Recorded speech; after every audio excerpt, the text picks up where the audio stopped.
રાજા અને પોપટની વાર્તા। મારી ચેનલમાં નવા છો તો મારી ચેનલને લાઈક કરો, શેર કરો, સબસ્ક્રાઇબ કરો, ધન્યવાદ। એક સમયે હરિશંકર નામનો રાજા એક રાજ્ય પર રાજ કરતો હતો। તે રાજાને 3 પુત્રો હતા।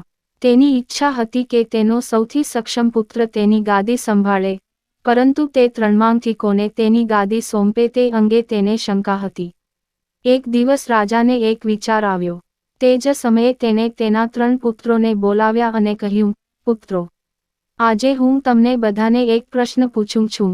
જો તમારી સામે કોઈ ગુનેગાર ઊભો હોય તો તમે તેની સાથે શું કરશો? આના પર રાજાના પ્રથમ પુત્રે કહ્યું, તે ગુનેગારને સજા થવી જોઈએ અને મૃત્યુદંડ આપવો જોઈએ। જ્યારે બીજા પુત્રએ કહ્યું, ગુનેગારને અંધારકોટડીમાં બાંધવો જોઈએ। જ્યારે ત્રીજા પુત્રએ કહ્યું, પિતાજી, તેને સજા આપતા પહેલા આપણે તપાસ કરવી જોઈએ કે તેણે ખરેખર ગુનો કર્યો છે કે નહીં। આના પર રાજાના ત્રીજા પુત્રએ બધાને એક વાર્તા કહી। એક રાજા હતો જેની પાસે એક શાણો પોપટ હતો। એકવાર પોપટે રાજાને કહ્યું, મારે મારા માતા અને પિતા પાસે જવું છે। રાજાએ તેની વાત ન માની, પણ પોપટે હાર ન માની। તે મહારાજને તેના માતા પિતા પાસે જવા દેવાની જીદ કરતો રહ્યો। છેવટે રાજા પોપટ સાથે સંમત થયા અને બોલ્યા, ઠીક છે, તું તારા માતા પિતાને મળવા આવ, પણ ત્યાં વધારે સમય રોકાઈશ નહીં। રાજાએ પોપટને માત્ર 5 દિવસ માટે જ પરવાનગી આપી અને કહ્યું, તમે 5 દિવસમાં તમારા પરિવારને મળીને પાછા આવજો। આ પછી પોપટ 5 દિવસ માટે તેના માતા પિતા પાસે ગયો।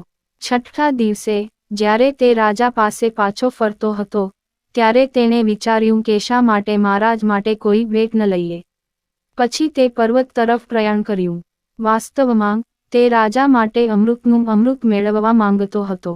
અમે ત્યાં પહોંચ્યા ત્યાં સુધીમાં રાત થઈ ગઈ હતી। પોપટ પહાડ પર પહોંચ્યો અને ફળ લીધું, પરંતુ રાત હોવાથી તે આગળ ન વધ્યો અને ત્યાં જ અટકી ગયો। તે રાત્રે પોપટ સૂતો હતો ત્યારે ત્યાં એક સાપ આવ્યો અને રાજા માટે લીધેલું અમૃત ખાવા લાગ્યો। સાપે ફળ ખાધું અને તેથી ફળમાં ઝેર ફેલાઈ ગયું। જો કે, પોપટને પણ આ વાતની જાણ નહોતી।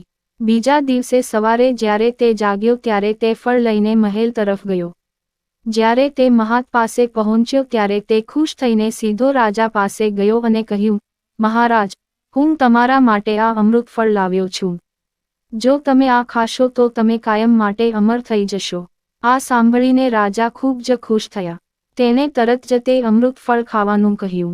આના પર એક મંત્રીએ કહ્યું, પ્રતીક્ષા કરો સાહેબ, તમે આ ફળને તપાસ્યા વિના કેવી રીતે ખાઈ શકો?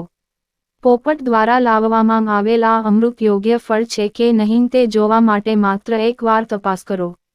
રાજા મંત્રી સાથે સંમત થયા અને કહ્યું કે આ ફળ તરત જ કૂતરાને ખવડાવવું જોઈએ। રાજાનો આદેશ મળતાં જ સૈનિકે કૂતરાને ફળનો ટુકડો ખવડાવ્યો। ફળ ખાધા પછી કૂતરો મૃત્યુ પામ્યો। આ જોઈને રાજા ક્રોધે ભરાયા। ગુસ્સામાં તેણે પોતાની તલવારથી પોપટનું માથું કાપી નાખ્યું। ફળ પણ ફેંકી દીધું। થોડા વર્ષો પછી એ જ જગ્યાએ એક છોડ ઉગી નીકળ્યો। આ જોઈને રાજાને લાગ્યું કે આ એક જ ઝેરી ફળ ધરાવતો છોડ છે। તેણે દરેકને આદેશ આપ્યો કે તે ઝાડનું ફળ કોઈએ ખાવું નહીં। થોડા દિવસો પછી એક વૃદ્ધ માણસ પેલા ઝાડ નીચે આરામ કરવા રોકાઈ ગયો। તેને ખૂબ ભૂખ પણ લાગી હતી। તેણે એ જ ઝાડમાંથી ફળ તોડીને ખાવાનું શરૂ કર્યું।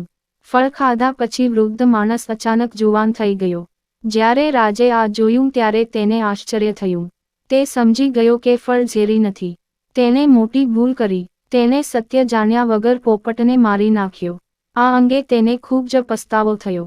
આ માટે તે મનમાં પોતાની જાતને કોસવા લાગ્યો। અહીં ત્રીજા રાજકુમારની વાર્તા સમાપ્ત થયા પછી, રાજા હરિશંકરે તેમને તેમના ઉત્તરાધિકારી તરીકે નિયુક્ત કર્યા। આ પછી રાજ્યમાં ઉજવણી કરવામાં આવી હતી। વાર્તામાંથી બોધ। આ વાર્તામાંથી આપણે શીખીએ છીએ કે આપણે ક્યારેય તપાસ કર્યા વિના કોઈને સજા ન કરવી જોઈએ। પૂરી વાર્તા સાંભળવા માટે ધન્યવાદ।